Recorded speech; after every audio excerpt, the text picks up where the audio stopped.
everybody, and welcome back to the Longplay Club. This is Chapter 2 of Metal Gear Solid. I'll be your host today. My name is Christian Buckley. I'm joined by the Longplay Club, beginning with Omar Nakri. Hello, Omar. Hey, what's up? I'm here again, back at it. Thank you for bringing me back. I am a Twitch streamer, and I am excited about Metal Gear Solid, and I'm excited to be here. What's up? Fantastic. Kevin, how are you doing? Oh, you know, big chillin', hanging out. YouTube.com says PlayStation Source, all that good stuff.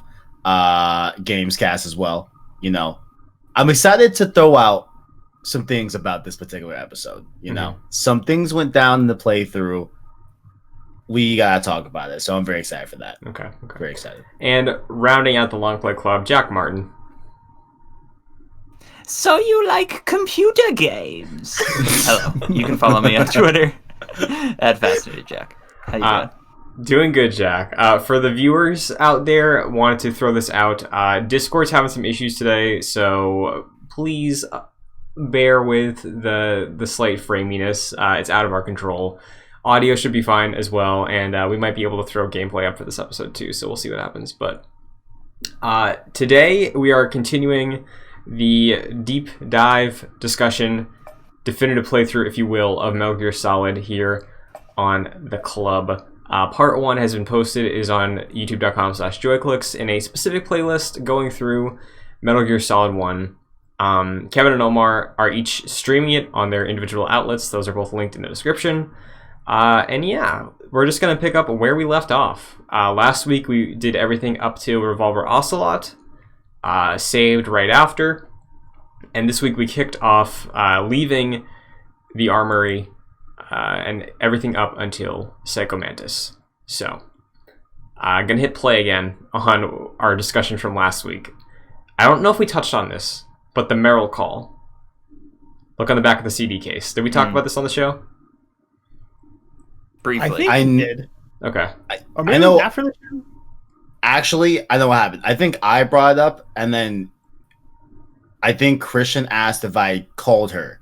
Because I think the way it was broken up, I don't think I was supposed to call her the first episode, but I did anyway. You know, just to know where I was going next. Sure. So I think that's what it was. But I think it'd be more appropriate to talk about it here on this one again. Okay. Yeah. So yeah, we are all playing it in different ways, not originally intended. So for me, I had to look on the back of the PlayStation 1 Classic box, and a screenshot for Metal Gear Solid was Merrill's codec station. That's how I found it. I was able to, get the whole thing there. Kevin, I think he's in the same boat. He touched on this last week, right? Yeah. I Googled it, and then I was like, oh, wait, they're not joking about like it literally being on the back of the game case. That's crazy. So I got it online, but then we were talking offline in the chat. I was like, wait, is it actually in the back of the classic box? And it is. So yeah, that's where it was. And Jack, you're on a PS3, so how did you go about finding this? Yeah, so I have the Legacy Edition version, which is essentially just like a digital code for MGS1. And it's probably somewhere in the manual, but I don't want to look. I just Googled back of MGS1 case because I already knew that it was there. So that's how I found it. Very nice. Omar, how did you go about this meta puzzle? Got the manual, baby. Let's go. I mean, it's the PS2 re-release, so it doesn't have it on the back of the CD case or DVD case, unfortunately, but it's like on some page in there. They got all the codecs, I think. Did anybody have anything that stood out to them in the Merrill call? Because I thought it was just pretty, exposition-ish. So I think there was a horny line there, but I forgot what it was. Yeah, I think a good portion of that call is pretty horny. I can't remember. Is that where they say... it was the... Is that the one? There's one bad one. Ladies have extra hiding places, right? Yeah. No, that's later on. That's later? Oh, it is later? No, yeah, that's in the bathroom. That's in the bathroom where he's like, I like your butt. Oh, it is in the bathroom. Yeah. There's definitely... maybe Snake says... Otacon says something. I don't know. Yes, he does say it, I think, around here. Be a good girl, right? Yeah. Yeah, it's like yeah. There's some. You know what I'm saying? 1998. Oh man. Yeah, Man. I have some choice quotes that I pulled at the specifically the bathroom scene later on. There's a little more than just this call, but yeah, like Kevin mentioned last week, the game is very horny. This week, even more than last, I think. And from memory, I feel like this is the most it gets throughout the first game. We might have some more coming. We'll see. I don't know, but I feel like it's been escalating, you know. And we got 2 more after this, so we'll see. Yeah, and I will get to it, but I feel like with Foxhound, there's specifically I think with Psycho Mantis and Cyborg Ninja, there's some like sexual undertones with a lot of it, but I can't remember. There might be some stuff next week with the boss, but I don't know about the final group from memory, but we can get to that later. So after Meryl does her whole thing, I went up and I got the FAMAS. Kevin, I know you got it last week, but did you guys go through the armory and pick it up again? Yeah. I got it way later on. I didn't get it here. Interesting. I got it after like the Vulcan fight, I'm pretty sure. Oh wow. I mean, I didn't use it much, but I did get it because I remember Kevin saying he got it from the inventory. Now, Kevin, how did you get through that laser grid? Oh yeah, last night on stream, as of this recording, I know Omar was kind of a little bit stuck on there, but I don't know if it was like because I'm playing on easy. I forgot if Omar, you're playing on like a different difficulty than me. No, I am on easy too. I was just oh really? Up. Yeah. So, whoever I was talking to the phone said, "Hey, there's lasers here." So I was like, "Okay, cool. I'm gonna do what I did last time. I just go prone and just crawl under under all of them." Did that, and then I died once in the mine field right outside. But then I was like, okay, like let me like think in like a gamer way, right? How do I cheese this, right? Because apparently there was some mine detector device that I did not have, right? So I was like, okay, I'm not gonna have that. I don't know where it is. I'm gonna try and just finesse this. So I just kind of hugged rocks, and I would just travel from rock to rock and kind of just wiggle around the rock, and then I eventually just got through like the second time. So okay, yeah, now, that part worked out pretty easy. Did you guys have the thermal scope? No, at all? Because that's no, not at all. So I don't know where to find this. I had it because I like the way I play games is like comb every corner of like every area. So I found it. I don't know where, but it was in my inventory. So and I pulled it up like during the smoke, during like the laser part, and it will be like smoky, and you can see they bounce up and down. So I'm actually surprised that you guys, because I had to time it to get through. Yeah. So I'm pretty surprised you guys made it through. And in the mine section, you can see the mines underneath the snow. So, okay. It's funny. I don't know where I heard this, but I heard this a long time ago. Specifically, I did this first to get the FAMAS, and I thought you guys would have done this too. I thought everybody knew about this. Like, in your inventory, you have a couple items, right? Like Snake, especially at the beginning, he's like, I smuggled in my smokes. If you pull out the cigarettes and you equip the cigarettes and you're near the laser beams, the smoke from the cigarettes will reveal the laser beams. Oh, shit. Genius. So I knew about this. Okay. Oh, sorry, go ahead. Well, I was going to say, that's how I got the FAMAS. And I was like, that's weird Kevin didn't mention that last week. I thought it would have blown his mind that he could have used the cigarettes to make smoke to see through the lasers. I don't condone smoking cigarettes under any circumstances, even in games. Neither does Kojima. But yeah, that's how I did it, and I did the same thing in the tank hangar to get out to the Vulcan fight. I did the cigarettes. I knew about the cigarettes. I almost always try to, whenever I'm in doubt of a puzzle in Metal Gear, I always take out the cigarettes, honestly. And I took them out in, the FAMAS, I used them there and just, crawled under the laser. But the hanger was puzzling me because the way the lasers come down, you gotta time it right.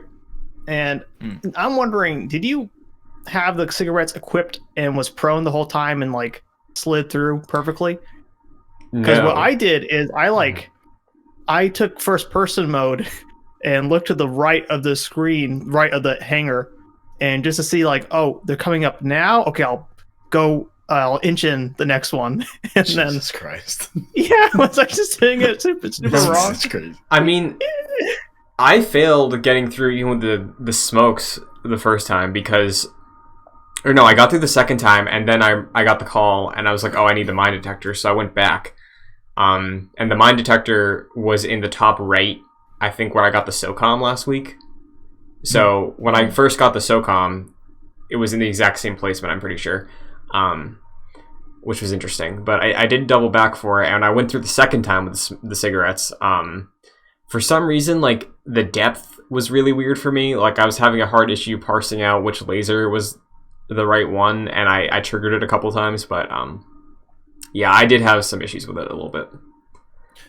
Okay, now I'm really confused. To look back at like the places like where you said you got the SOCOM, I didn't even think to look back there because I would have assumed that there would be no new inventory there. But I guess the moving men put some new boxes there. No, I never got the mine detector. Okay, wow. So Christian, you got it. Yeah, I went back for it because the call said like you should use this, and I was like, oh right, I should have that. Where is it? And then I went to go look for it, and I found it.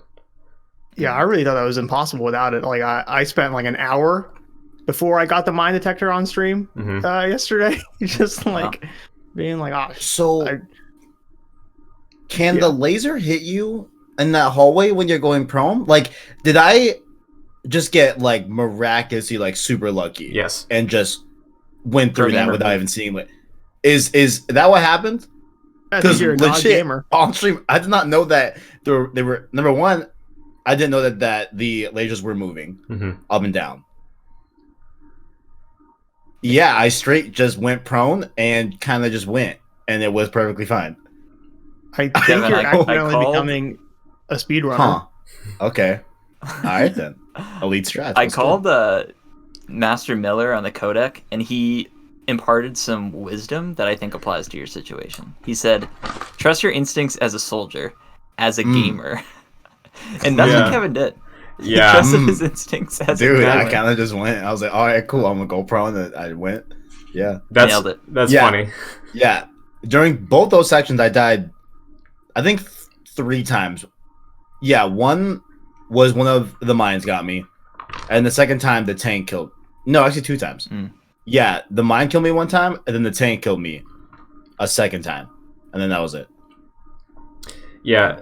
Jack, I'm glad you brought that quote up because I also called Miller at one point, and I don't know if he phrased it differently, but on my call he said, people who survive war develop a sixth sense to alert them of danger. Trust your instincts as a soldier, as a gamer. I love that quote. Yeah. As a gamer.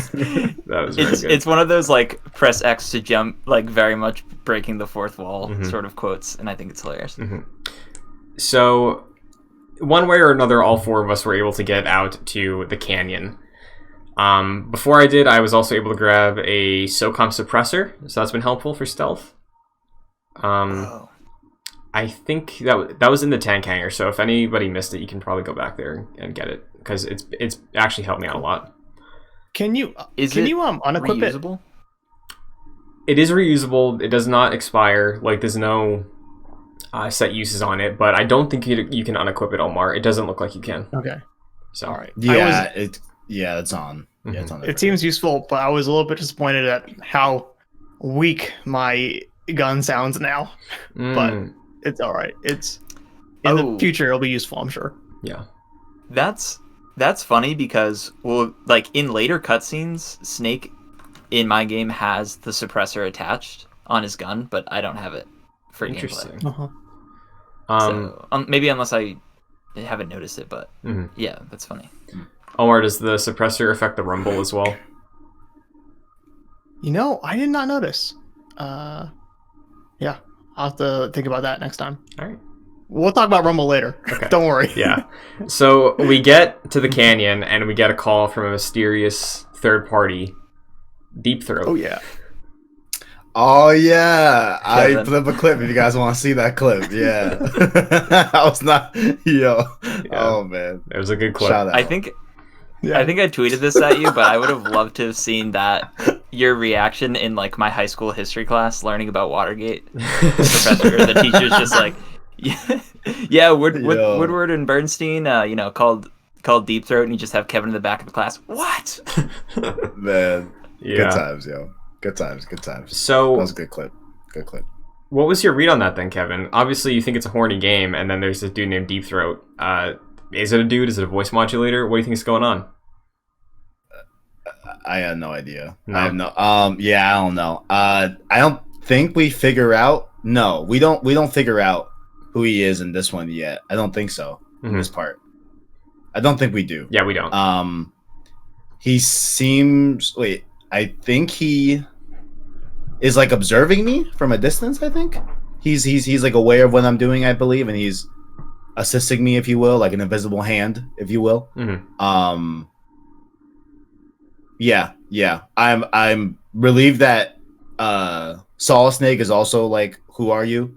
You know, again, playing that role of like, you know, asking the questions that the player is having. You know what I'm saying? Yeah. But yeah, I don't know. Yeah, funny name, I suppose. Good stuff. So then we get to the next boss fight, Vulcan Raven. What do we want to talk first? Do we want to talk about the character of Vulcan Raven or the mechanics of the fight? Because He has a fire quote. what's the quote? It's like, what was it, like snakes don't belong in Alaska or whatever, or something like that. Yeah. And I was Yeah. like, nice. Mhm. I was like, that was a good one.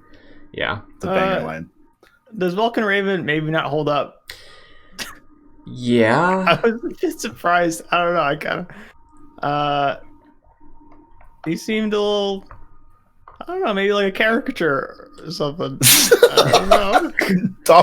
Talk your talk, King. What you mean? Yeah, it's Elaborate. Just like, I don't know. maybe he's Kojima's got the weird idea about Native Americans in video games. I don't really know. I know it was a different time. Oh, that's not really an excuse, but man, I will say I used to think Vulcan Raven was pretty cool, and now I'm like, Yeah, it's funny you say that, Omar, because whenever I thought of the group, I think Vulcan Raven has the best name. Maybe I like the name a lot, and then for some reason the character always stood out to me as a member of Foxhound, even though it's not like my favorite. But yeah, absolutely, going into the fight, it was just like, okay. Like while he was in the tank, I was like, okay, this isn't bad. And then at the end when he popped out and he was like going off, and I think he was talking to Ocelot after Snake left, and he's like, okay, shaman. I was like, oh, right, okay, right, yeah. Oh, So Metal Gear Solid. But as far as the fight goes, did anybody face any difficulties? How did you go across finding out the puzzle of this one? So I knew the shaft grenades were. My first instinct was shaft grenades. Maybe I'll throw them off. But for some reason, I still got hit after I threw a shaft grenade, and then I was like, my brain was going crazy, being like, "What? I should win this." And then I figured out, like, okay, toss the grenades. But then I didn't realize I can just toss them onto the tank. I kept trying to toss them in a way that, like, I was trying to predict the movements of the tank. So I was like, let me put it down there. And then even if I predicted the movement right, it seemed like the grenade would not explode. You really have to get them on the tank, yeah? Yeah. Like, okay. Sorry, bud.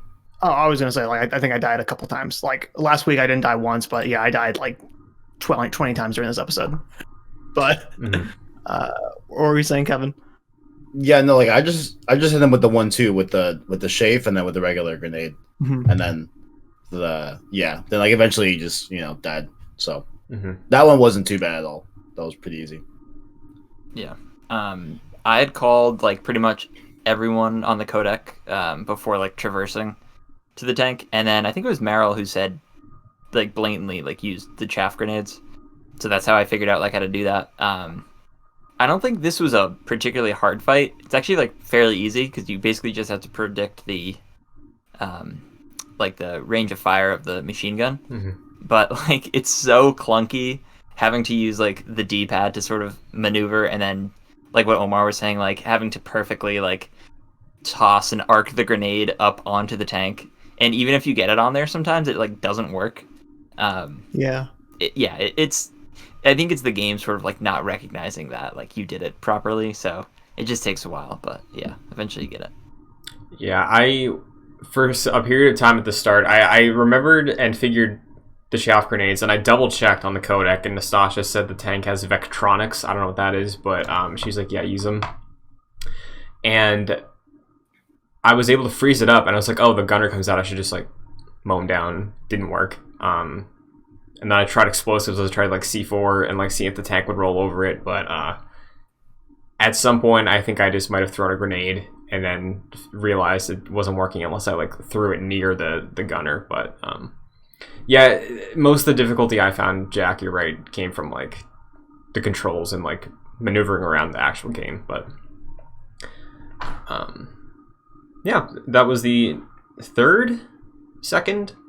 I would like to mention one thing, because Jack mentioned he called Meryl, and we didn't talk about this, but I really do like, even if maybe it is probably horny, I really do like the Meryl codec call takes off the mask animation. It's like, Yeah, it looks gorgeous. Like the animation, the 2D art there is like, oh my god, this is so sick. Yeah. But yeah, I agree. It's a good moment. And the codec stuff, I like when they do that sort of thing, like when they mess around with just besides the profile and like the mouth moving. But I wish they did it more, because like that moment is really good. I like it a lot too. whenever something like that happens, I always and then immediately think like, wait, how does the codec work again? Like, what's it doing? But like, yeah, I agree though.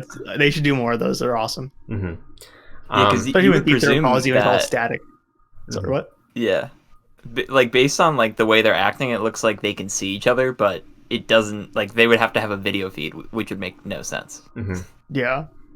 Unless it's like projected in your brain or something.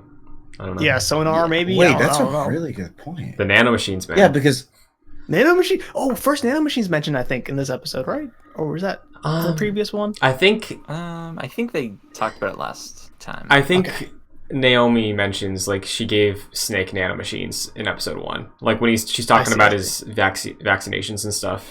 I think, and then but this week it is a solid mention about like how they're working a little bit. So, Kevin, were you gonna say something? I forgot. I'm sorry. My bad. Okay. Sorry. So the Vulcan Raven fight wraps up. He is now the third member of Foxhound we have seen, with Revolver Ocelot being the first boss fight and a little tease of Psycho Mantis. Not dead. Do we think he's coming back? Kevin. Who? Vulcan Raven. Oh, okay. I don't think in this game though. I Mhm. think he's gonna be back in another game. Okay. I think. I don't know how the timeline works. I don't know if like we're jumping a lot timeline wise between I think it's all 2, 3, and 4, whatever. Mm-hmm. But I feel like we'll see him again, but not in this game. Probably not. You know. Okay, interesting. The only other thing that I wrote down about the end of the fight is Revolver Ocelot's name is Ivan, so I wrote down Ivan I Ocelot. forgot about that too. Like Yeah, like that stood out to me. But again, the biggest takeaway I think is that Liquid and Ocelot are also like toying with Snake, like they're letting him progress, which is still all according to plan. yeah. Mm-hmm. But after that, we get to our next portion of the base, the nuclear warhead storage facility. Is that what it is? Yeah. Mhm. Yeah. So, out the gate, new lore, no weapons here. Yeah. Doesn't really pay off at all, but I mean, for me at least, it didn't. Do you have any issues with that, Kevin? Here, or like anybody seeing you that you had to run away from or something? In this area, no. No, like pretty much the first, I want to say maybe like hour and a half of this whole section was pretty par for the course. I think once we get into the layer sections where you get like I forgot what it's called, but like in COD it's like the Valkyrie rocket, you know? Once you get to I think those sections where you got to use that's where I think I ran into some difficulties there. Mm-hmm. But this specific room, it was pretty par for the course. Okay. Honestly. Yeah. I died here a few times for some reason. I think I just got stupid about the cones and the vision cones. Like, it just kept getting me. I don't know, Jack, did you It's have the a similar cameras experience? that always get me. Those cameras always get me whenever I try to avoid them. I don't know. Yeah. Yeah, I haven't figured that totally. out quite right. Yeah. I forget that they shoot I'm at you too. Oh, I didn't know that. Yeah. I'm with Omar. Like, this took me a couple tries to get through, even though it's not really that hard. But it's worth mentioning that I figured out how to do CQC in this playthrough. Very nice. Which I didn't like, just because you can choke people out and they just disappear. Like their bodies don't stay around and they don't like wake back up. I didn't know that. So that was super useful. Yeah. So basically, you have to sneak up like right behind them and like wait for them to be stopped, and then you hold square and then you like rapidly keep tapping square, and then they'll be choked out, and then sometimes they drop ammo and stuff. So yeah, pretty useful. Very nice. Good to know. Good to know. I'll throw 2 other tips out there.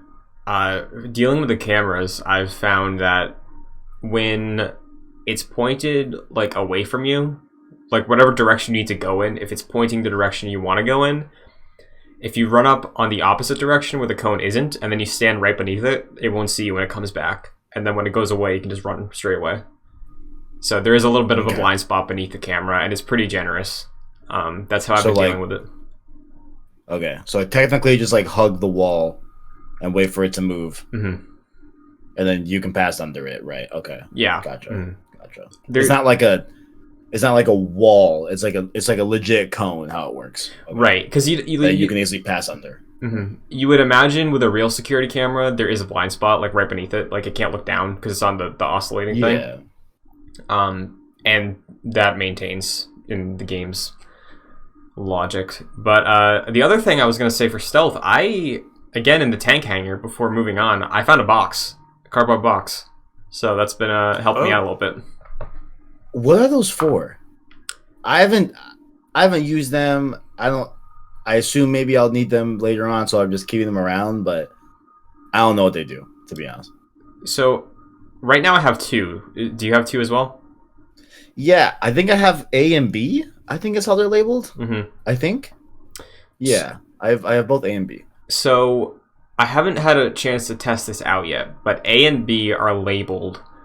I think A is for the cargo. It says like 2 cargo, and that's like the area the tank is in. And then the other one is the warhead place that we're exploring in this episode. Now, I haven't tested out like if guards will be suspicious if there's a different box in a different place, but if you equip the box, he'll just hide under the box, and if a guard walks by, they won't do anything because they just see a box. Okay. Okay. All right. I did not know that. Okay, that's okay. Okay. I'm pretty sure that is right, Christian, about the boxes being specific for each area. Yeah, like I figured they'd be suspicious, you know, if it was like supposed to be a box of equipment for one building and it's in this other building. But thankfully I haven't been in that scenario where I'd figure that out. And yeah, damn, I thought it was something like more cool.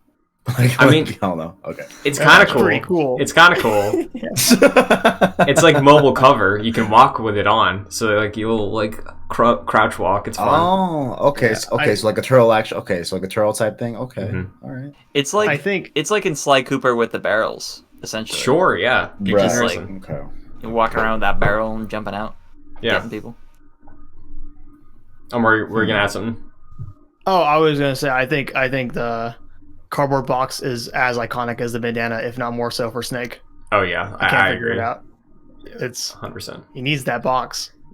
It's I think that's how they revealed him in like Brawl 2, right? He pops out of a box. It's so sick. yeah. Like, It's nice also, Kevin, because if you go first person in the cardboard box, you can look out of like the handhold, so you can like see different stuff going on in the environment. Okay. So if you ever have to do any espionage at some point, good strategy.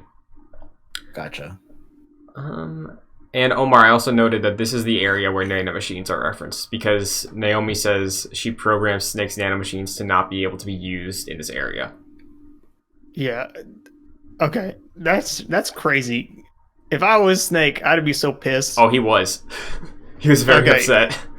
Yeah, like, man, you can't play with people's bodies like that. No. Don't know. That's not what he signed up for.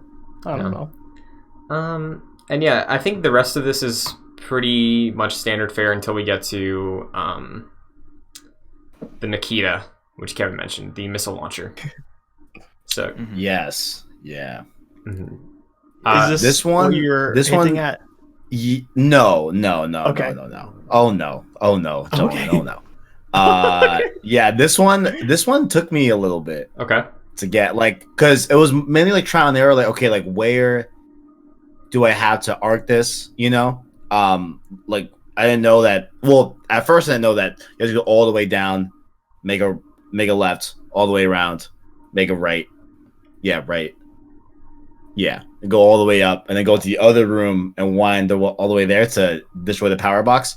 That took me like a few tries to like know exactly where I'm going, because they only like show you that box like once, and I wish like there was a way that you could, you know, there's I think like a glass window between where you enter from the elevator and that room that you have to go to. I wish that like if you were up against the wall or like in first person view, it would like point you in that direction a little bit, just so that you're aware, okay, like, you know, even though that cutscene is not going to play again, you can know where you're going towards. But yeah, like I think that was a big thing. And then that whole section, like managing my oxygen level and how much time I need to spend in that area, because like eventually you get the gas mask in that area. I don't know if you guys found the gas mask too, but it was like swapping between that and my key card to get extra things in the rooms and stuff like that.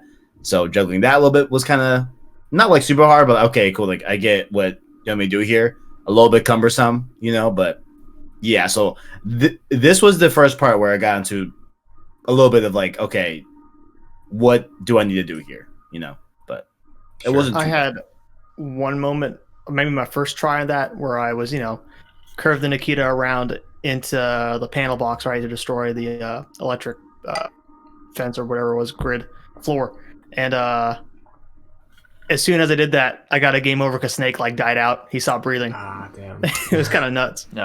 Like, I did enjoy though. Like, I forgot that the bullet speed like gets so intense that you can't like control it. So just snaking that bullet around in there was kind of fun. I don't know. Definitely frustrating though, especially with the security cameras. But yeah. Jack, did you have issues there at all?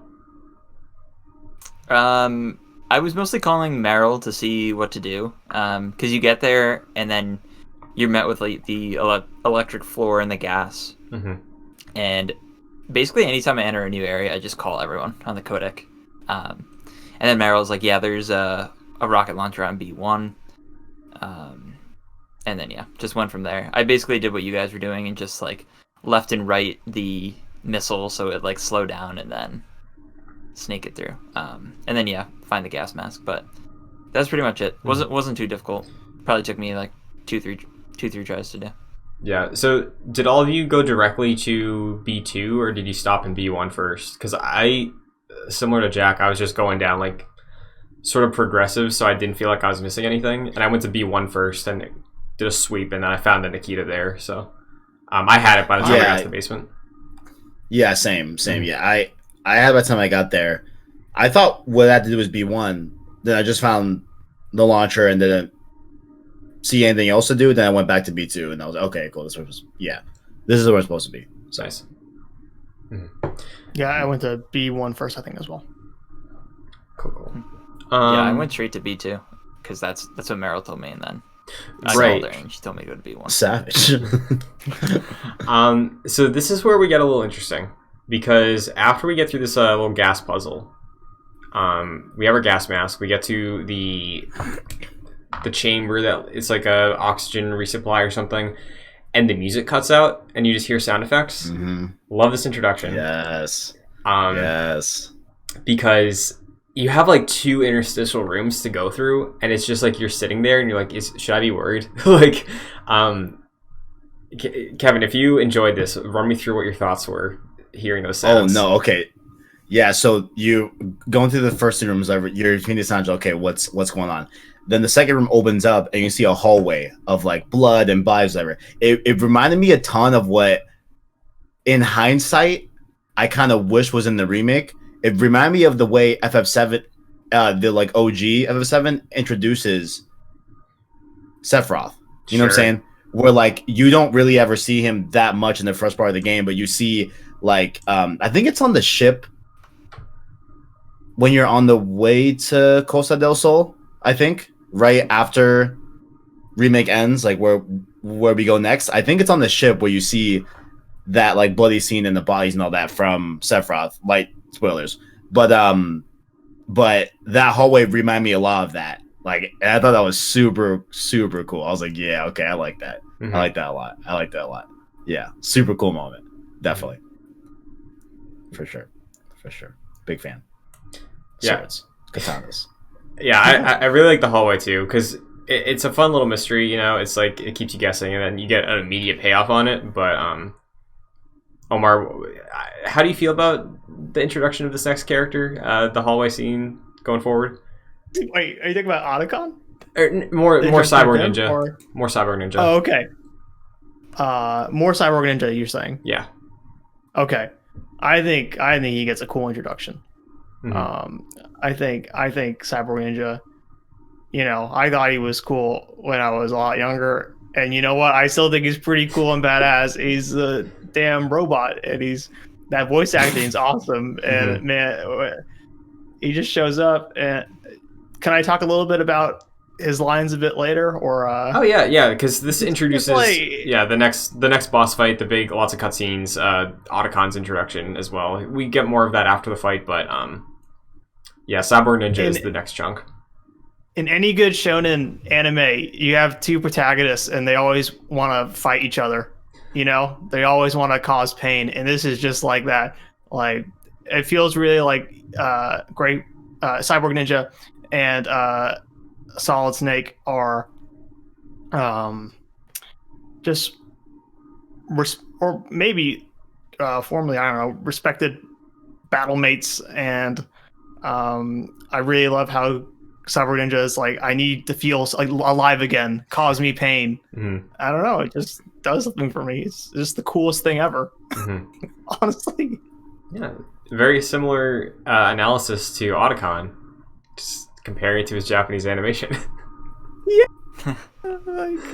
I didn't mean to be a weeb, but look, Otacon, honestly, I did say Cyborg Ninja's introduction is the coolest thing ever, but you know what? I think Otacon's actually way cooler. Sure. Just think, I forgot he pisses his pants. Like, it's so funny. Otacon's the nerd dude, right? Yeah, the scientist. Hal. Yeah. Okay, him. Yeah. The scientist. I mean, yeah. Okay, gotcha. Okay. Yeah. But I'm sorry, I might jump too far. We can talk about Cyborg Ninja some more. What do you guys think? Go ahead, Jack. Jack. Go ahead.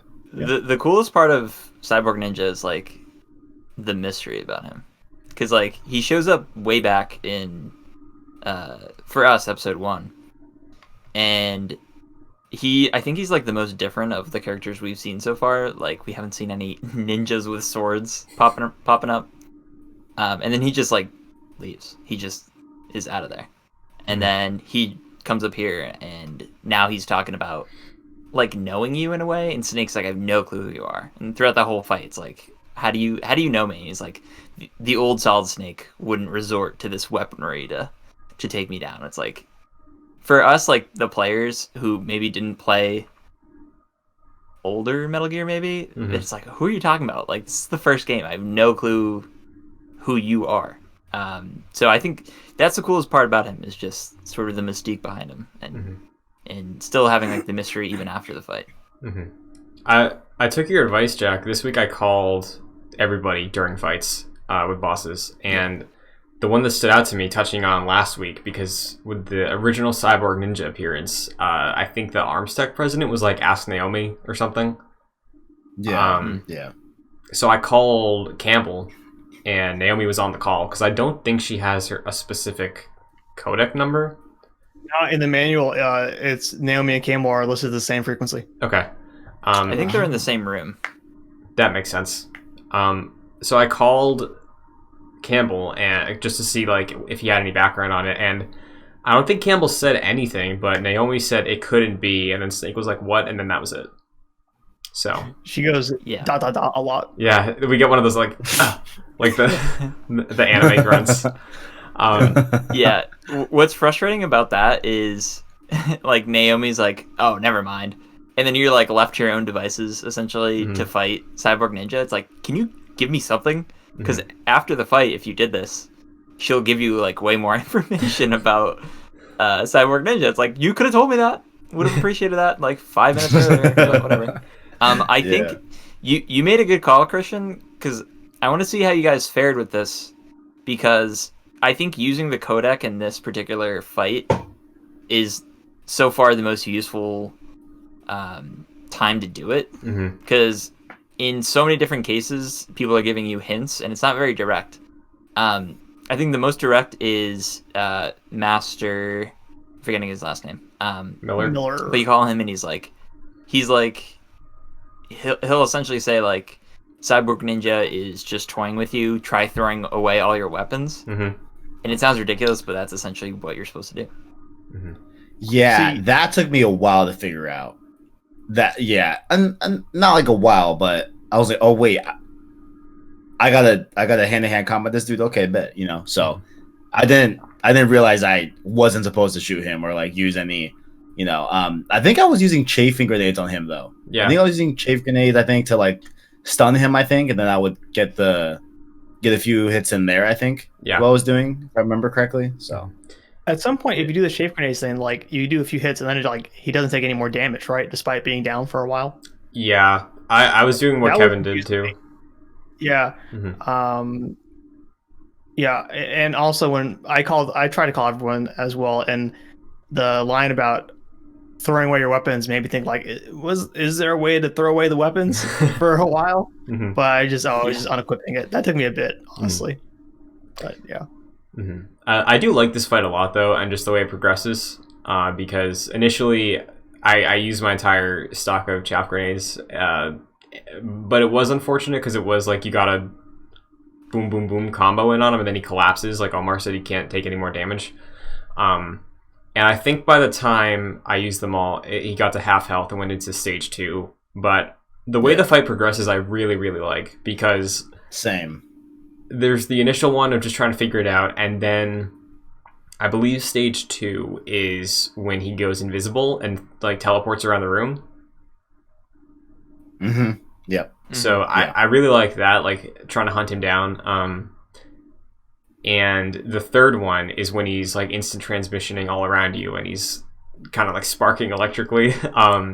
In that stage I thought was really interesting though, because I went to go get the ration in like the glass area, and he was on the other side of the room, but he started like sprinting at me and he broke the glass, and I was able to just like leave through the glass, which I thought was fun, like the pane in the wall. Did not know you could do that. Yeah, so again, it's just like kind of surprising me seeing the lengths of the like in-game logic of what you can actually do. But right, you said instant transmissioning. Is Metal Gear Solid just Dragon Ball Z? If Cyborg Ninja is Vegeta, and Solid Snake is Goku, like I don't know, there's something going on here. Otacon is Krillin in this scenario. Yeah. Sure. World's strongest human. Exactly. So yeah. Hi, Jack. I can tell you also don't watch Dragon Ball Z. Okay. Well, you guys watched My Hero. You guys watched My Hero. I was gonna say I don't want to slander Otacon, but I was like, closest analogy is Mineta, maybe. Oh, you're right. Yeah, absolutely. Oh, there we go, baby. There we go. There we go. There we go. Yeah, Definitely Mineta. yeah. That's offensive to Otacon though, because Mineta sucks. Yeah, Mineta's You know what? terrible. Damn, what's up? Mineta, I think he's Mineta- alright, you know. Mineta is one of the Mineta's worst the characters I've worst. seen in my entire life in any medium. He's awful. I'm not good that Hold way. on, He's let me- bad. He's the worst part of Hold that on, hold show. on. Let me double checks. 'Cause- hold up. He's like blatantly terrible. Oh, Yeah. okay. I'm sorry. That was sorry. I was thinking of the Ron gentleman. Yeah, he sucks. My bad. Sorry. My Okay. bad. Apologies. Um, Wrong character I was thinking about. So, are there any more comments about the specific act of fighting Cyborg Ninja? Like, I like his dialogue too. Like Omar was saying, I'm just like, hurt me, make me feel. It's fun. Yeah. It reminded me a lot of like Baldur. Obviously, Sure. the God of War 2018, like a very much like this similar like desire to feel something. Mhm. You know, obviously for way different reasons, but similar type of more way of going about it.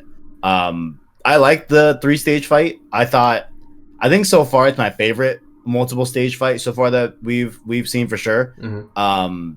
This one definitely is a highlight. I like this one way more than what we've seen at least so far Mhm. in the game.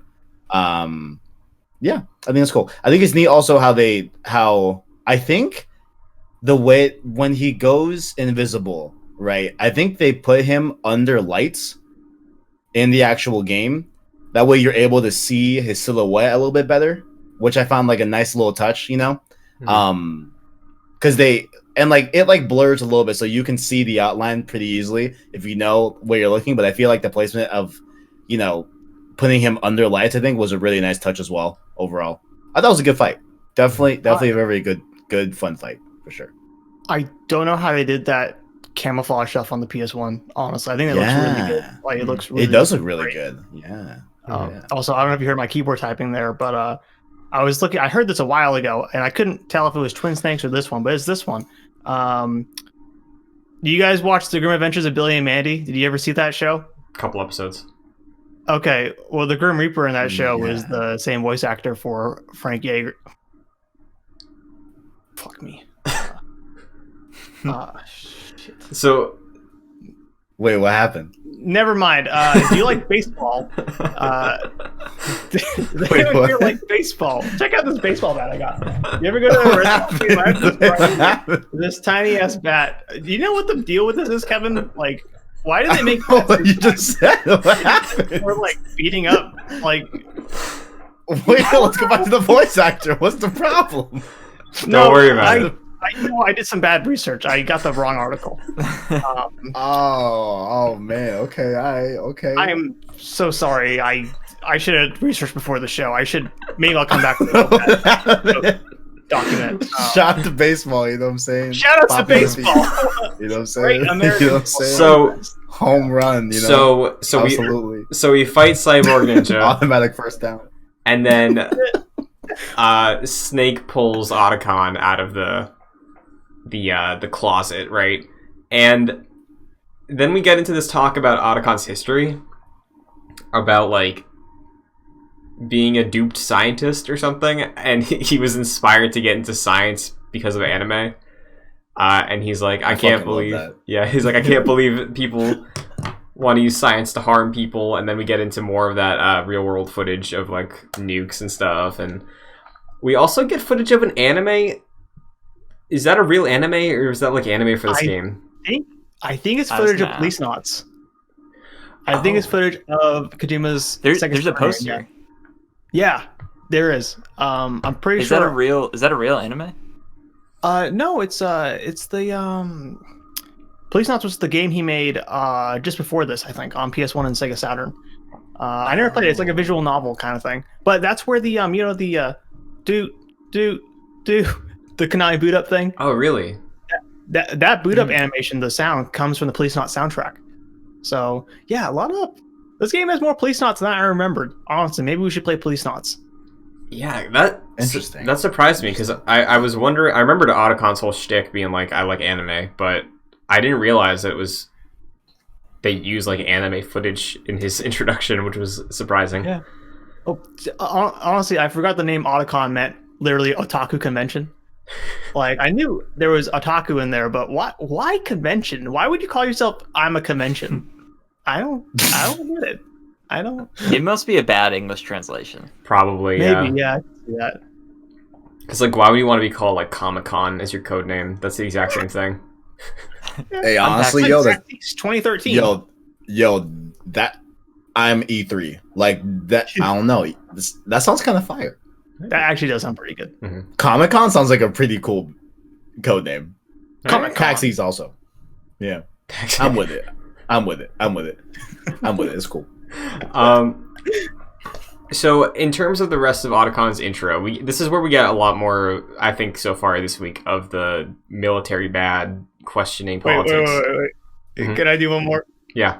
Snake, the GDC is trying to contact us. Is that okay? That's good. All right. Sorry, go ahead.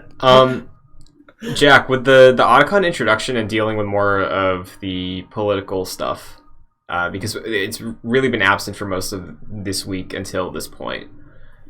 Do you think after all the ridiculousness that we've seen with Foxhound and the previous fight, that getting back into the exposition and learning about Hal's history, his grandfather being in the Manhattan Project, his dad being born on the day of the bombs, and then him being involved in Metal Gear, like, do you think that it like tones back some of the not anime-ness, I guess, but like the ridiculousness of Foxhound to get back to the whole like themes that I know you were bringing up a lot last week of Kojima talking about his stances on corporations and military-industrial complex?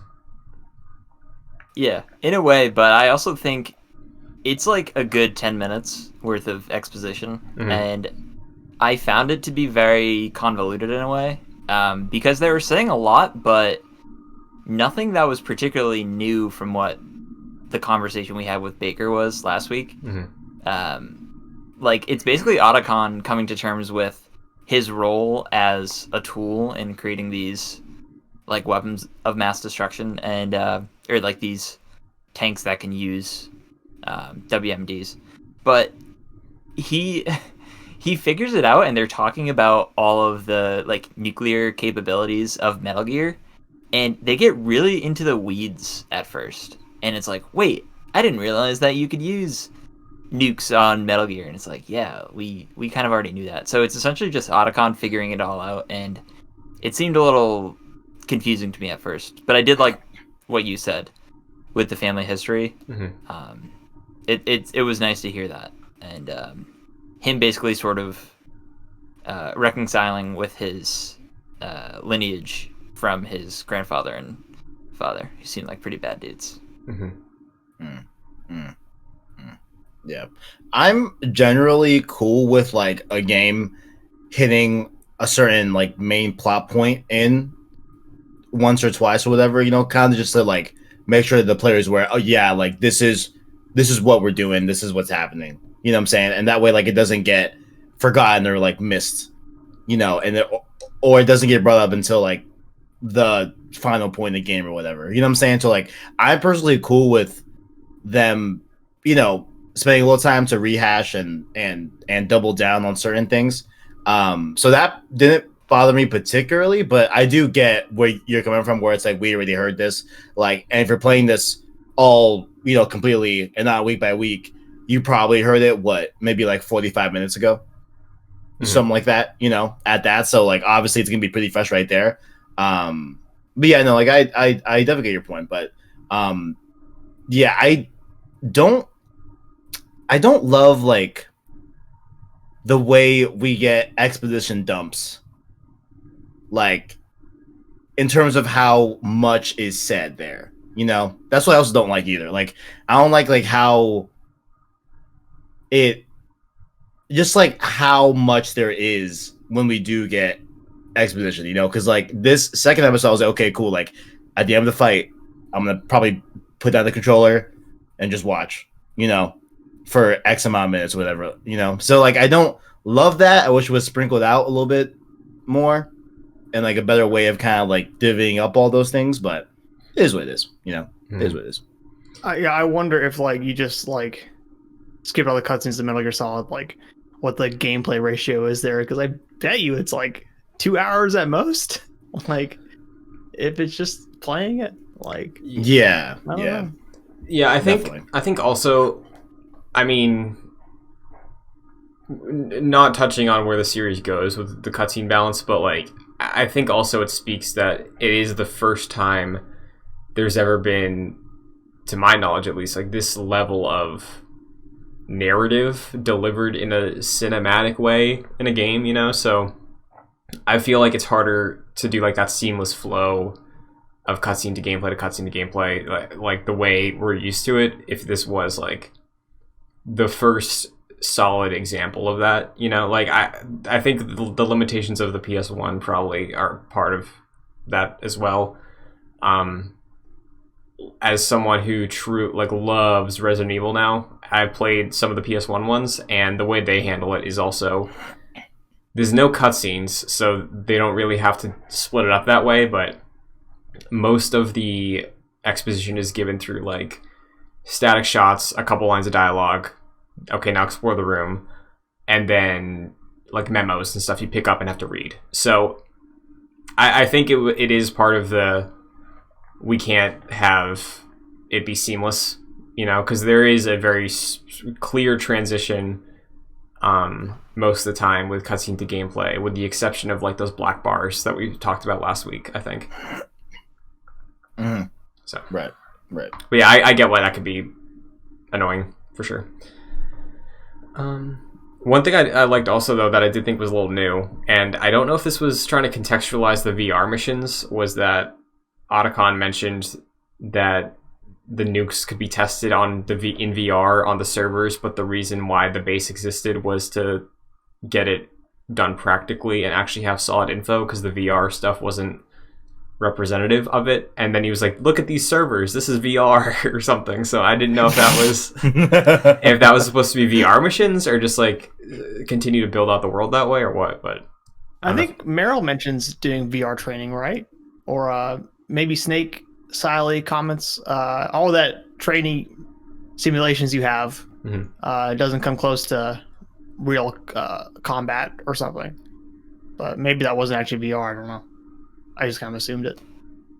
I think I was with you, Christian. I took that as being like, hey, go buy Metal Gear Solid VR missions, the expansion pack. But yeah, I think, Jack, your point about reiterating is fair, and it really, I think, is just to characterize Otacon, because like he seems like he's gonna have a role to play for the rest of the game, so like trying to have him be like a repenter that's involved with nuclear warfare, like you have to see his perspective on it, I think. So yeah. Any other comments on this section before we head out to the final area of the game this week? I think Otacon here tells you like how to find Meryl, and he says something in a way like he said like, I forget, was it the like women have more places to hide things, or was it like, oh no, it was like the way she walked or something.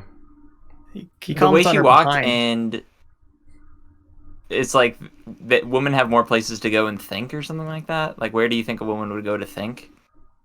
It was supposed to be an allusion to the women's bathroom. Because I think he said like she's in disguise, so you can only contact her where she'll be alone. And the Snake's like, yeah, what? And then he says, don't be so dense. I think that's it. That's as much of a hint as you can get of where you have to look, but yeah, that's here. So again, another example of Kojima. Yeah. No. Sorry. Go ahead, Omar. Go ahead. I was gonna say like Otacon having like this realization that like his like 3 generations of family all go down this dark path, and then like, oh, but her behind, Snake. It's so great. Like, it's just fucking crazy. I don't know. The stakes are so high, but Taz is great. the way she walks. Yeah, like has this great like Yeah. introspection about like his whole family roots and like where the root of evil began in his family line, and then right, I hear that. Yeah, it's like what? Yeah, okay, right. This part frustrated me, guys, for real. This part is where we get to like a little bit of the like, okay, I'm not loving some things about this game. You know what I'm saying? I'm not loving a lot of things about this game.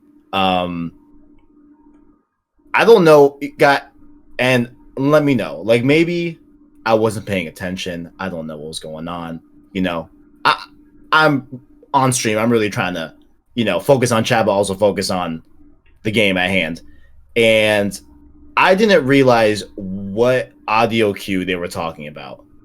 That I was that I was having to listen for, and I didn't even know which floor I was supposed to be on. To be honest with you, like I don't know. Like this part took me a while to understand. Okay, you gotta go to B1, and then you have to go in that conference room directly across from the elevator. And I guess like go near one of the guards until one of them just runs away into the girls' bathroom, and then you go and then you have that conversation and everything. That took me so long to figure out, guys. I don't know. Like, I definitely want to hear the panel, like how we feel about that whole part, because that took me a while to figure out. I how you say like accidentally lead my way into that, where like I kind of glazed over the call in a way that was focusing on it. I also have the issues with the chat and stuff. But like I ended up just like walking around and found my way into the conference room, and like just accidentally I got spotted, but I didn't get the alert animation. I got the they just ran away, and I was like, huh, did my game just glitch out? And then I think I did some calling, and then I realized like, oh, that was probably Meryl. Yeah, that happened to me too. I thought it was a glitch. I was like, okay, that's weird. I definitely shouldn't behave like that. I don't know what's going on. And then I died, I think, like a few times. I was like, oh wait, I'm supposed to follow her. Gotcha. Did not click. What is this audio cue thing? I think I completely missed the. Dude, that's what I was. What is that? They were like, hey, like listen for like a song, near the guard that you need to, follow, and that's Meryl. And I have no idea what they were talking about. That's weird. I have no clue. Because I was trying to find out like the way they walk, right? Yeah. I think the hips. That was the direct thing that you had to go off of. Like being alone, I had that in mind, and then I went down to B1 because I think we got a new security card from Otacon, right? Yeah, I think level 5. So I was like, oh, there's level 5 doors downstairs, because I knew that when I went to get the Nikita. So I was like, okay, I'll go check that out. And then when I remembered there was a guard that had to be alone, and it's like the only cue you have is like look at how they're walking, because they'll walk different. I noticed on my map there was a lone guard in the men's bathroom. So I was like, okay, is that Meryl? So then I went to like interact with it, and it was an actual guard. So I just choked the guard out at a urinal, and then got spotted and shot down. But I was like, wait, okay, so there's something here, because I remembered the second time I went down there, the guard left the bathroom. So I was like, oh, maybe there's like a pathing thing that like they go on a rotation. So then I just waited in the hallway for like 5 minutes, and one guard went to the bathroom, the men's room, and I went over there again, same thing. And I was like, okay, I'll wait again. And then the third time there was a guard, they left, and then they went to the women's bathroom. And I was like, oh, that's Meryl. So then I went to the women's room, and then we had the cutscene.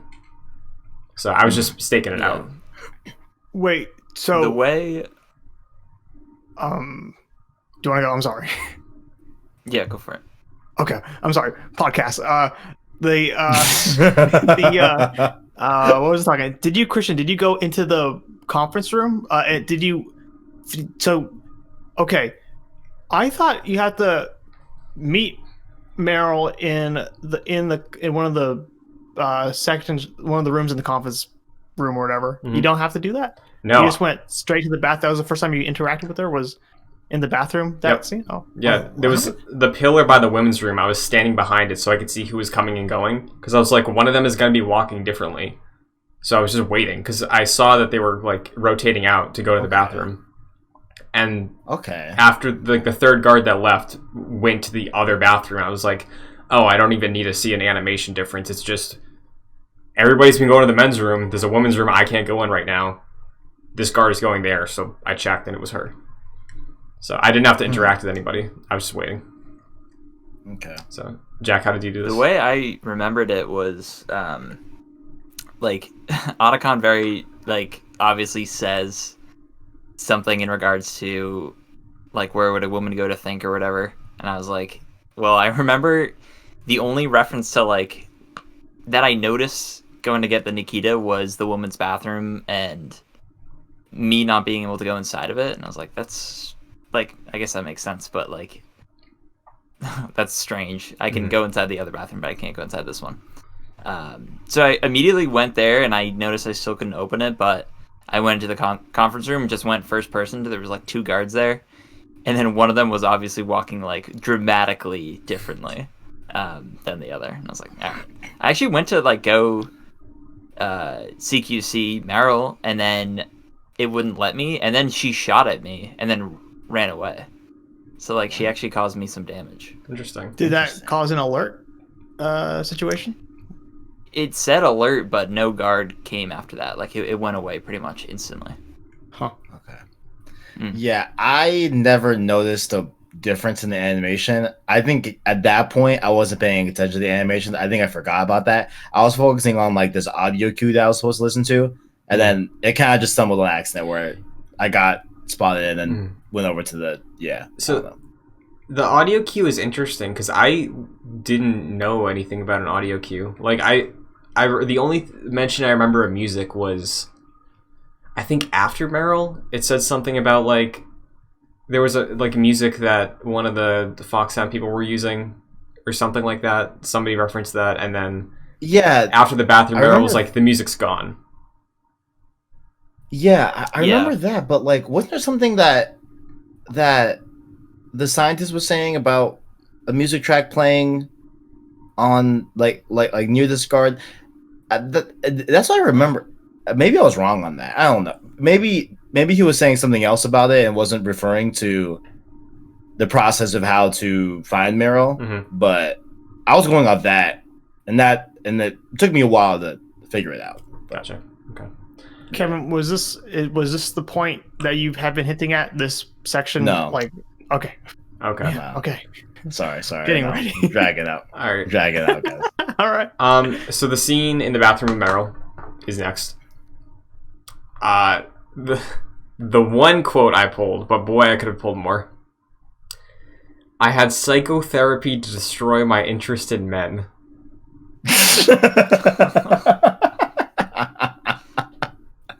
10 out of 10. Hideo Kojima. Oh man. You'll love to see it. What did everybody else think of this scene? Man, that was a lot. Get a good look at your face the last time or whatever. I don't know. Like, it was a lot of like, okay, interesting lines we're doing here. Okay, interesting. Yeah. Honestly, do you have any more quotes from that? I can't remember all of it. I do remember being mostly uncomfortable. I was very I was happy to hear the pronunciation of FAMAS. That is something that has bugged me for years. I never know how to pronounce that thing. Like, sometimes I say FAMAS. I thought I've heard FAMAS, but I always say FAMAS. Okay.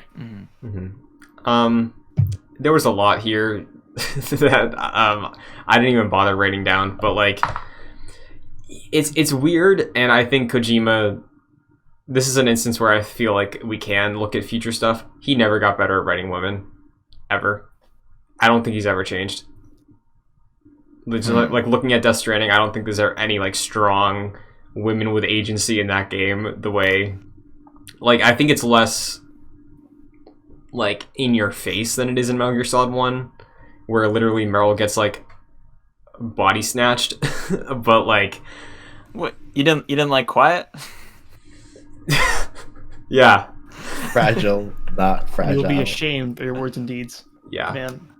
but I was uncomfortable. No, yeah. I don't know. In a lot of ways, this is one of the, despite everything we're saying, I feel like this is one of the less problematic Kojima games in this regard. Yep. But and there were some. I've always heard. I haven't played these games. I always heard there was some stuff in like Snatcher and Policenauts 2, or he did not get this right. But I don't know. Like, I wanted to say Metal Gear Solid 3 is better about it, but I do remember there is a character who's always out. It just has a bra on, right? Like, yeah. I don't know. I feel like we'll get there at this point, but I do feel like Metal Gear Solid 2 and 3 are better about this, but he absolutely did regress at some point again with 4 and 5, Ground Zeroes, Death Stranding. Just doubles down. The worst is yet to come, but it's like, fuck it, guys. Let's just, fuck it. Yeah. You got too much money. Yeah, just like it felt like honestly every single line that Meryl was saying was like, oh, okay, I get the point.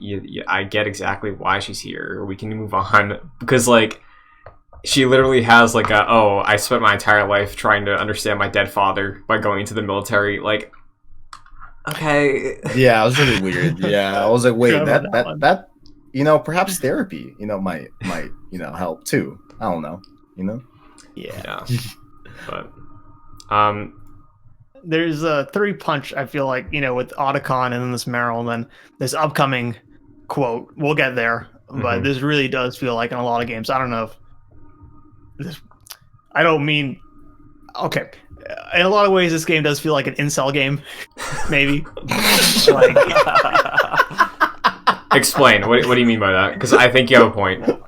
Man, I just think the way Otacon is, and then the way I don't know what it's supposed to be for, like, I assume the attendant audience for this game is like anime fan dude guys thinking like, okay, the only way this girl can't be interested in me, the best soldier in the world, is that if she's had specific training to kill her interest in men.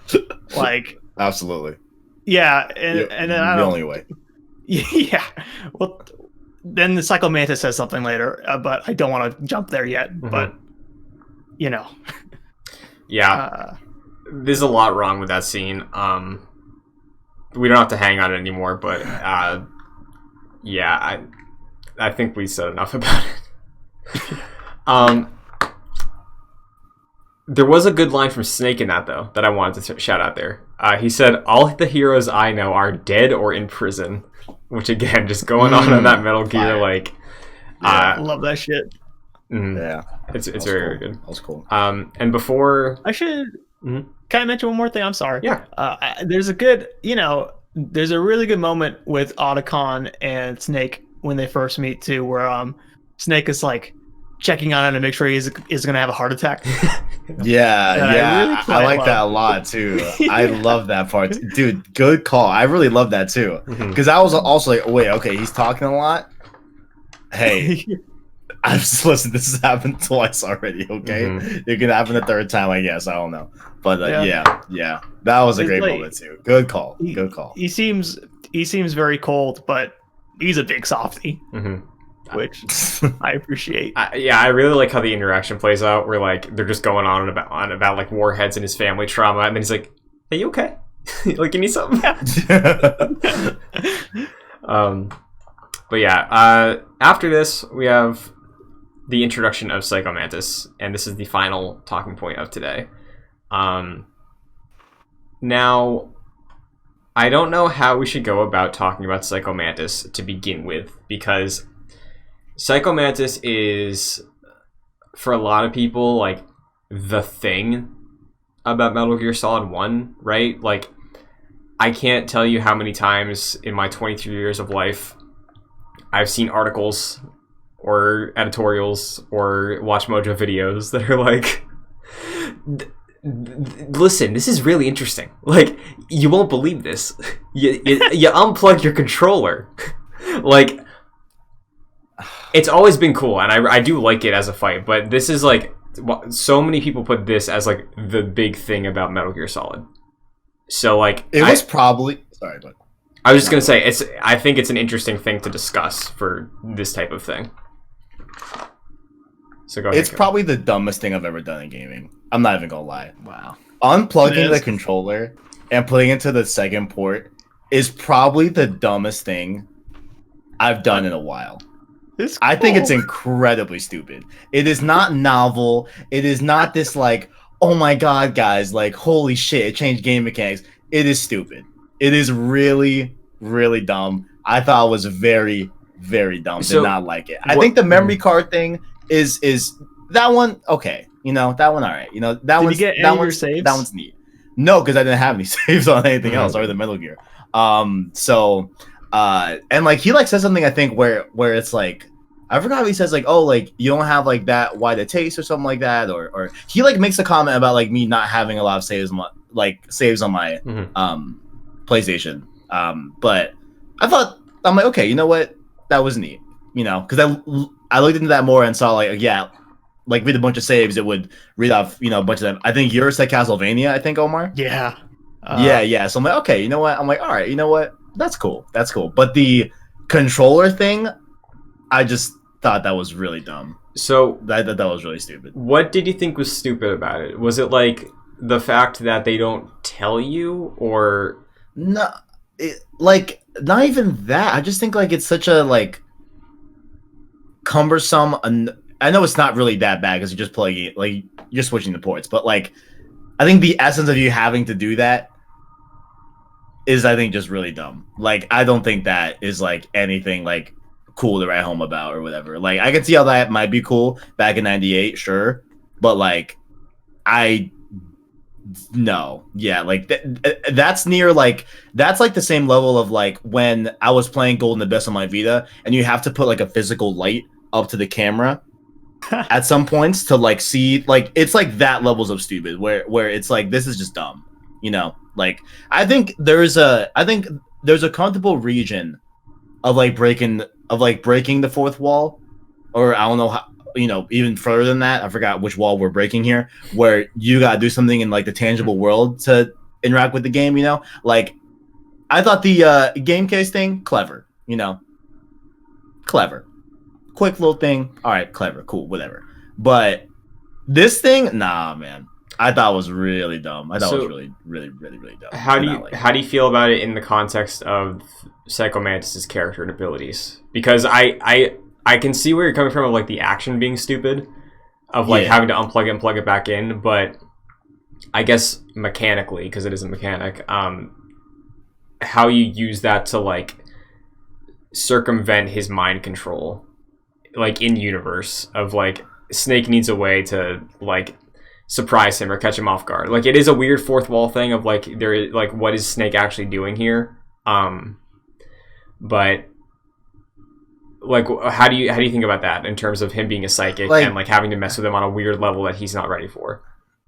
Like sure, yeah, I guess, you know, he was mind controlling the player 1 port. I wonder how would it be if you were on player 2 the whole time? Would it just go to player 1? No, I think because, like, you know, soon after that fight, I got the prompt saying, like, please connect the controller back to port 1. Yeah. So yeah, same. It wouldn't let you even play the game with port 2. It won't let you play the game? Then, yeah, I assume so. I don't know. Yeah. Mm-hmm. I guess that makes sense. Like, I get narratively that it makes sense, you know? But I don't know. I just thought that was just like, okay, like, I'm okay. Like, you know, this is not it. I don't know. Maybe I'm harsh about it. I don't know. I just didn't. What's up, Jack? How long did it take you to figure out? Like, was that part of your annoyance because it took a while, or did you figure out pretty soon and then? No. I think like it wasn't too long because like I forgot what happened, but like I don't know how I figured it out like relatively quickly. It wasn't the annoyance of like figuring it out. I think just like I just think the essence of like you go into player 2 like in 2021, it's just not that interesting or novel to me. You know, I don't know. I just thought it was like a little bit like I don't know. Just like you're doing too much, bro. Like it's like, yeah, it very much felt like a gimmick. You know, it like it just reminded me, you know, once again, like the like light thing and Uncharted, Golden Abyss on Vita. You know, like it just reminded me exactly like that. I don't know. I'm with you. I think it's very stupid, and I don't know whose like mind was blown by it in '98, but I always loved it as the idea of like this shit magician is just really trying to make me excited. Like he's reading the memory card, and I don't know who's there going, oh, he knows I like Castlevania. What the fuck? Like it's. And then he does put the controller on the floor and we'll move it with my mind. Like I think everyone knows is just the DualShock doing it. It's just kind of funny to me. I think that I didn't get because I don't have motors yet. But yeah. Right. I think it's definitely. You're so right. It is maybe the dumbest shit ever, but it really works for me. I just think it's fun. I don't know. Like, yeah, I think. No, I was gonna say I did always know the controller port thing though because I got spoiled on that. And I will say I was really excited to like finally have prepared a Castlevania save on this memory card because I've never had him read my memory card before because it only reads like 4 games. I know one of them is Vandal Hearts and the other is Castlevania. Then there's of course 2 more, but it doesn't read all of you? Oh, okay. No, he only recorded voice lines for some other Konami games. I guess that makes sense. Yeah. In Twin Snakes, I believe he'll call out if you have Melee or Wind Waker saves. But in this one, yeah, just some 4 Konami games. Yeah, I think also, like, I'm with you, Omar, that I still enjoy it. It's just, like, dumb and cheesy and stupid, but I don't think they try to act like it's a revolutionary thing. I feel like the audience and like people who write it are the one, like not like wrote the game, but like since '98, I'm talking like the way, like when I led it with this of the way people hype this fight up. It's like the way people write of it make it seem like it's the second coming or something, but like I don't think that was ever the intent. I think like you're saying, it's just going in on making it feel ridiculous because.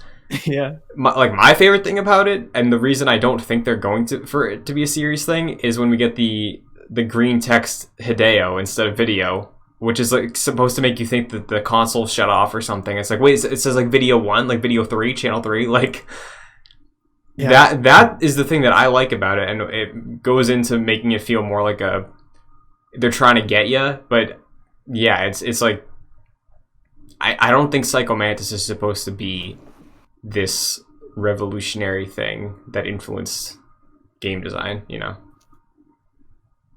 Yeah. I do agree with Kevin, like it's definitely a gimmick. I think it's fun though. I would not have figured this out without like a guide back in high school. Because it's one of those things you remember, like I knew how to on the PlayStation 3, like you just hit the PlayStation button and then you can switch the input there. But yeah, I don't know how I would have figured that out otherwise. I don't know if there's like a codec call you can call and be like, they would literally say, "Oh, try plugging your controller into controller port 2." I never like did that because I already knew what to do at this point. But yeah, I feel like I would have been really frustrated with this back in the 90s if I played it at that time. I did try a codec call and somebody used the word controlling. But that was the only hint that I could see that was like controller. Another thing too that I noticed that again is making me really curious about maybe a hint on how to beat him is when you first go into the room and like Meryl's just following you around. I went first person to look at the environment to like just see what was going on, and instead of getting first person Snake perspective, you hold triangle and it becomes green tinted and you're looking at Snake from a third person perspective. So I think all that is also kind of implying that like Psycho Mantis has control of player 1 input at that point. Because literally, like, you're holding triangle, and it's like you're looking at the room from the perspective of another person when you're trying to do first person. So, like, you are doing first person, but it is from the perspective of the boss that you don't know is there yet. So it's like a subtle hint, and I think it also is going in on, like, yeah, the inputs of controller 1 right now are not what they've been the entire game. So that is something I noticed too. That's pretty cool. Yeah, I never noticed that. Yeah. Mm-hmm. Yeah. That was a new pickup. Should we talk about, like... You go ahead, Jack. Sorry. Did you guys call Campbell during the fight? Because he gives some pretty cool, like, history on who Psycho Mantis is. He's essentially like a Batman villain. He's like Zaz in a way, in some aspects. Like, I think he worked for the KGB and then, like, eventually went to the States and started working for the FBI. And he was, like, working on a serial killer case and became, like, too, like, involved in the serial killer's mindset, and just, like, that tainted his brain. And that's, like, how he became who he is today. It was really interesting. Yeah. And I think they also said that Foxhound recruited him after he sort of cloned the idea of the serial killer brain in his own, and, like, that's why they liked him. So yeah, cool insights. Should we talk about, like, how that fight starts with, like, Meryl being controlled? Yeah. Because I mentioned this briefly before the show started, but, like, yeah, that fight starts with a controlled Psycho Mantis controlled Meryl trying to kill you or something, or I can't remember what she's doing, but I do remember that. I think she's trying to shoot you. Yeah. Yeah. I know the first time she's trying to shoot you, I think. Yeah. I had the instinct to, you know, take her out with my fists at first, but I did the wrong button. I guess I did square instead of circle, which choked her out and instant game overed me. She died. Yeah. Yeah. Do you do the same thing? Happened to me. Yeah. Mm-hmm. Yeah. Nuts. I was like, oh shoot! Like, I didn't want to kill her. I just wanted to, like, kind of knock her out a little bit, you know? Yeah. Choke her out, but not like it. Yeah. I was like, oh, okay, all right. I did not mean to kill her. Yeah. Because, like, I wasn't gonna shoot her. No way. You know, obviously. No, never. Yeah. Right. No. I actually used stun grenades because those were in the conference room, and those were a new item. Man. And I remember they were so fresh in my inventory that I remembered in the fight they were like, knock her out, like, passively, and I was like, oh, I just got stun grenades. So I tried that. On the second phase, when she woke up again, I had to still punch her first and then use the stun grenade to continue using him. But yeah, non-lethal is not super clear unless you use the codec. But I think Campbell calls you, maybe, I forget. Meryl. So if you guys didn't use the stun grenades, how did you defeat her at, like, the very end? Because she's trying to, like, yeet herself essentially, and yeah. Wow. I had to use stun grenades to, like, knock her out. I think I was relatively close to her, so I just got there and just knocked her out again, and then Same. Fine. Yeah. Because I the first time I played through it, I got to that part and I just kept punching her and she died. Like, I just punched her out. Huh. Oh, she didn't die whenever no. Well, she had a health the second bar. time at least. No. And, like, if you punch her too many times, drained. the health I was punched her. depleted. Yeah. But Yeah. So I had to use stuns. You just made reference to Meryl about to eat herself. I just want to say that shit looks so crazy. Yeah. I thought, see, like, with the whole I think my favorite part about the Mantis fight was whenever he was controlling Meryl. I think that stuff was, like, really, like, you know, again, that, like, the way they were able to convey, like, suspense, like, on the PS1, you know, and, like, different stuff like that, where it's like, oh shit, like, hey, let's not do that, you know, like, let's not do that, please don't, you know. So, like, I think those were my favorite parts when, you know, it got those phases. Fighting Mantis, though, I didn't think was, like, that cool. I don't know. Once like, you put that port into, you're good. It's done. Yeah. Like, yeah. yeah, I Definitely. do like You can his voice lines. Mhm. I just wanted to say, like, Psycho Mantis going, what if she blew her brains out or whatever is, I can't remember the exact quote, but it's just nuts. It's just like a moment where that game is evil. I'm like, oh fuck. Yeah. I like that. Mm-hmm. Jack, we're gonna add something. I think you can get through this fight if you prone the entire time, I'm pretty sure you can't get hit by anything. I was like, oh, because I was like figuring that out towards the very end of the fight, and then he was throwing like the chairs and like the paintings and stuff, and I was crawling the whole time, and I never got hit. Maybe some items will hit you, but everything's in the air, so PS1 doesn't recognize that like any sort of verticality. So No, I think that might be the move. It's a 2D playing game, like back to that Gray Fox fight too. But when he's like stunned out and just kneeling, you can't shoot him. Like Snake can't point the gun down. I guess like it's just crazy. Yeah. Once the fight concludes, we get more Psycho Mantis backstory. Again, going back to what we were talking about earlier, kind of with Otacon of just like exposition dump. I'm kind of a sucker for these sorts of things. Like in Assassin's Creed, the old ones, like whenever you found your target and then you kill them, and then you're just like holding their head and they're giving you their life story and everything until they die.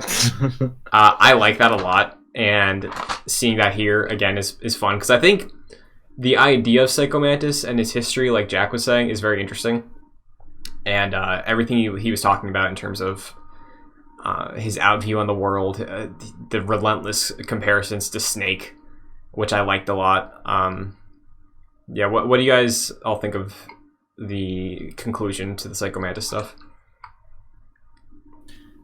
I liked it. Yeah, I think probably like the most memorable thing was like when I think he opened the like secret door that was on the other side of the room. And I was like, wow, like that's the first time I've like used my powers like to like help someone.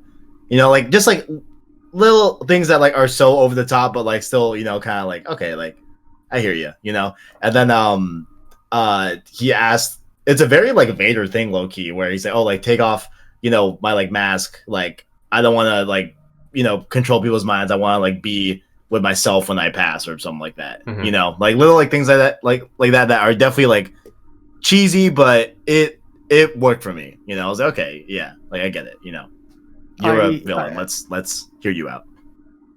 Snake's little humane moment there where Meryl's like, well, should I kill him? And Snake's like, no, he only has a few minutes left or whatever. Just let him speak or whatever happened there. I really do love it. And that whole exposition dump is, to be honest, it had me like kind of tearing up. I don't know. I'm kind of a sucker for that stuff, but it's like, oh man, he's turning a new leaf. I don't know. Like he opened that bookshelf for me. I guess I should mention with that, I referred to that incel thing earlier. This was the third strike where Psycho Mantis is like, I hate humanity. Everyone wants to spread their seed or whatever. Like, yeah, like, that's what it was, right? War exists because of sex, I think, is a line that he I was basically like, said. I'm like, that's an interesting. You sure it's not like oil and like money and power? You sure it's not like any of those things? No? Okay, all right, interesting. Okay. It's a really weird worldview, to be honest. I was like, what the fuck? That's my impression. I feel like, I don't know. Yeah. Like at some point in Kojima's mind, there's like, he's always thinking about nuclear deterrence, but at the root of it all is intercourse. Sex. Yeah. But one of the other things I really liked about his conclusion also was the way he was talking about, again, his history, but specifically like talking about his father and his village and everything, and then Snake's sort of reaction to like, oh, you burnt down your village? Like that whole thing I liked a lot. And yeah, just this is the first time we've seen a big villain dump in the game so far.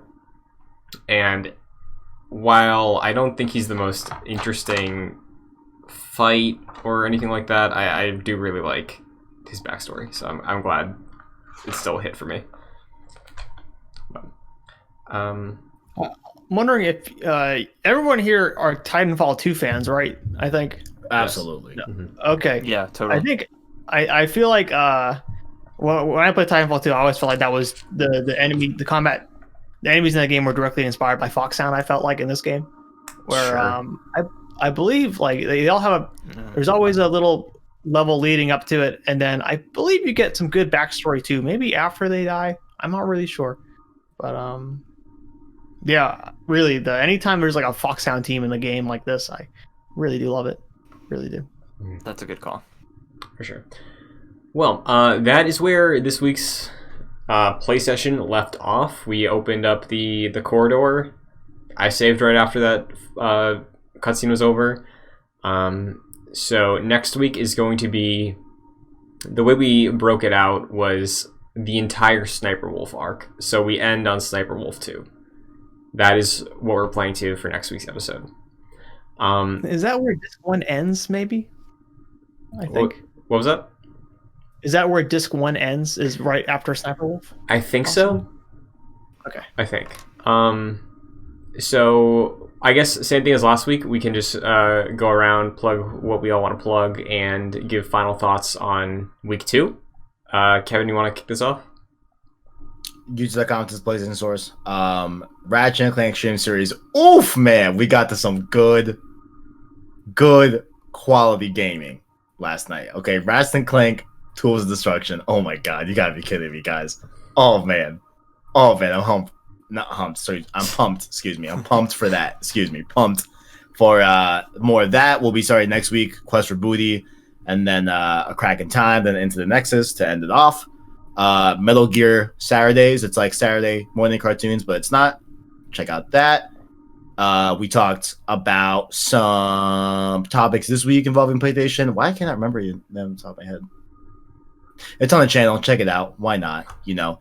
And then, of course, Gamescast on JoyClicks and at PS4's Vids on Twitter. So, all the good stuff. And what are your final thoughts? Any recaps on this week? Oh, I am liking it a lot more narratively, in spite of some stupid gameplay stuff that I didn't particularly vibe with.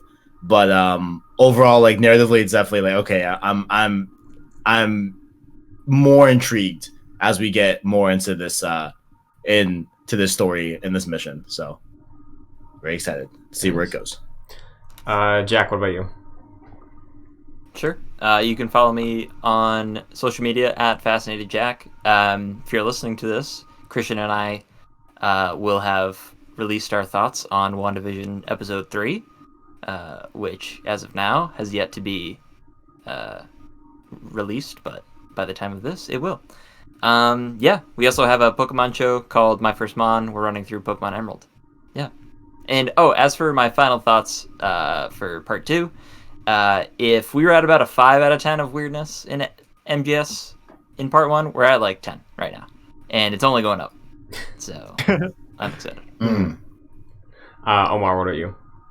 Sure. I have a Twitch channel called Ohm's a Chef, and I'm very proud of it. I'm playing Majora's Mask. Well, okay, I am playing Majora's Mask. It's happening, believe it, this week. And I'm also occasionally speedrunning Shadow of the Colossus, I guess. So yeah, check it out if you will. I have a Twitter account too by the same name, Ohm's a Chef. Yeah, thank you. Final thoughts on week 2. I'm loving it. I'm eating all this up. It's so good. But yeah. You follow me, Twitter, Instagram, Twitch, Chun2D2.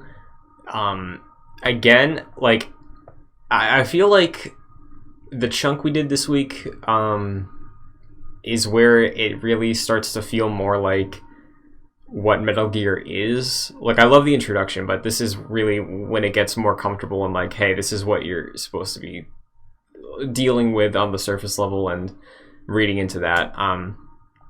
And most times I do replays, I think this is usually where I cut it off. So I'm curious to see where we go in the future. But yeah, I'm really liking it again so far. Continuing to surprise me even on a replay. But yeah, so this show is available in video form, youtube.com/joyclicks. The entire Longplay Club discussions will be in a playlist that is already posted under the Longplay Club. You can listen to it in audio format if you prefer that. Apple Podcasts, Spotify, fully available under Longplay Club. If you search that, you'll find it. If you're listening audio, it would be greatly appreciated if you reviewed or rated the show, because it will help us out a ton, reach more people, and continue being what we're trying to do with making it the definitive Metal Gear Solid playthrough discussion, which I think we've been doing pretty good so far. We haven't missed a beat, I think. If you want to get involved further, though, patreon.com/joyclicks. We have a $1 tier and a $5 tier. $5 gets you producer credit on all of our shows, including this one. And I think that's going to do it for week 3. Or week 2. So week 3 next week. Again, this posts on Mondays, so be on the lookout if you're keeping up with us. But should we continue with the snake sign-off, or should we do something that happened this episode? Should we like? Is there something that's a better sign-off than Snake that happened this week? Switch your controller to port 2. Because why not? Because why not? Yeah, I'm gonna unplug my mic and then just put it back in, and then the episode's gonna be over. So I guess see you next week.